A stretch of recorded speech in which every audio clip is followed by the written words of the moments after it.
All right, let's return to our story with more focus on Andrew Giles, the Immigration Minister. That's because of details of a convicted pedophile allowed to stay in Australia. Joining me live is Deputy Nationals Leader Perrin Davey. Thanks for your time. A lot of focus on the coalition on this Direction 99 and the emphasis it places on ties to Australia, but it also contains with it, violent offenders and sexual offenders.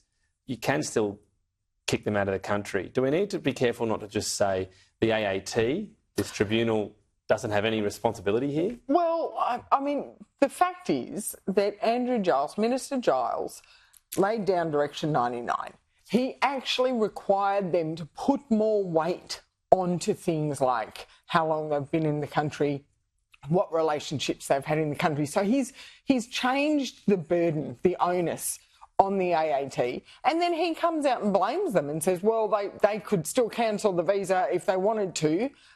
It's ridiculous to think that because before they could consider those issues, but he's completely changed the weighting of it and brought them to the fore. And so the AAT are quite rightly looking at Direction 99 going, well, we've got to put more weight on those issues. More weight, but their hands aren't tied, are they?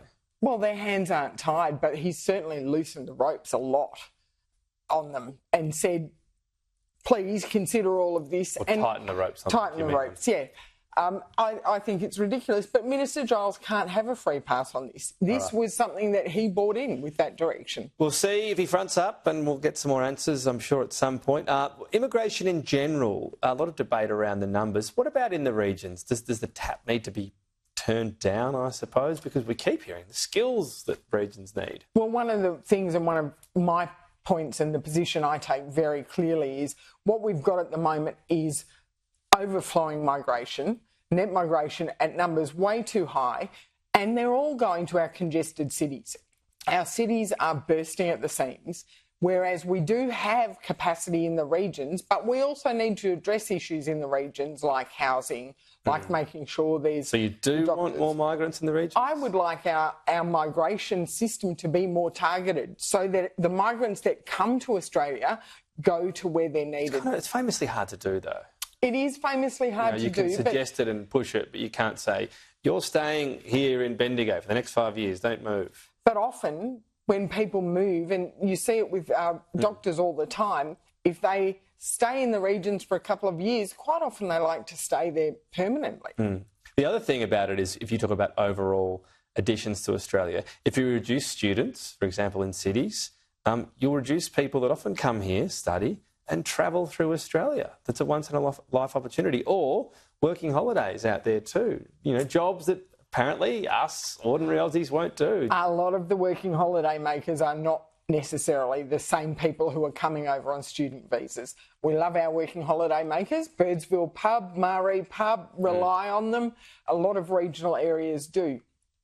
What we're talking about in the coalition when we're talking about reducing student numbers is actually reducing them at the metro universities. So we're still encouraging students to come to our regional universities, get out of the cities, free up some room in the cities, but also undertake the wonderful opportunities at regional universities. That's nice in theory, but the reality is you can't just say, OK, here's 10,000 that we're going to go to metro universities, you're now going here.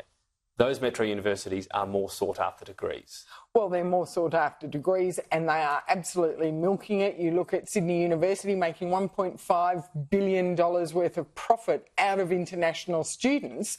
Maybe they can wind it back a bit. Subsidises the domestic students, doesn't it? Well, they can. I've spoken to some students at Sydney University, some domestic students, and they would like to see a bit of a change in the balance and the structure there. They might disagree if their degrees go up in cost. Well, that's what happens, right? These international students get charged heaps, crazy amount of money, and our domestic degrees are cheaper as a result. And our domestic students also get to take advantage of HECS and help. So, they can delay paying for their So you'd be comfortable with degrees going up for them then?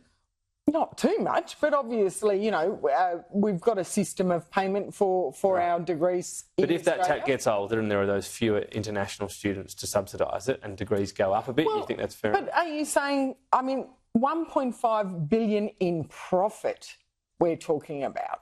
So don't you think that they could maybe have a look at their balance sheet and see... When you say, what do you mean by profit? Isn't that just the fact that international students pay so much, they have this money left over to subsidise the domestic student degrees. Well, I don't know that they subsidise domestic student degrees, or do they put on more academics, or, you know, we've got to look at this across the board. But one thing we keep hearing is there are an exorbitant number of international students coming over. Yeah.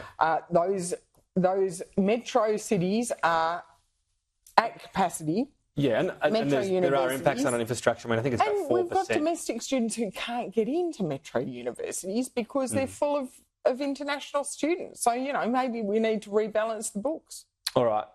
Perrin Davey, we'll Thank you. talk again soon, I'm sure.